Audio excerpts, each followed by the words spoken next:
Welcome to Man Does Tech, where I solve the problems you didn't even know you had.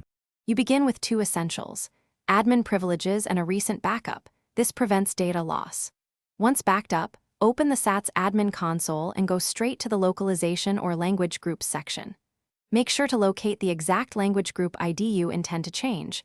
That ID ties translations and permissions together. Then, click Edit on the chosen group to start altering settings. Do not create a new group yet, because you want to preserve existing mappings. Now you perform the detailed edits. Change the display name and the locale code, for example NGB to NUS, and set text direction if needed. This affects rendering. Next, relink resource files so translations point to the correct files, and update any translation provider keys. Once done, check user assignment so accounts still reference the modified group, and confirm role-based strings remain accurate. These steps keep UI and permissions consistent across the system. Finish by saving and running the built-in validation. This flags missing keys or conflicts.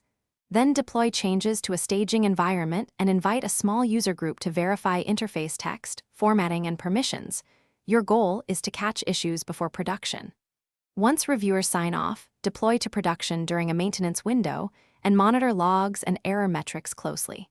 If something breaks, revert using the backup, restore the previous language group, and then investigate the specific resource or mapping that caused the failure. Thanks for watching. If you found this helpful, don't forget to like and subscribe.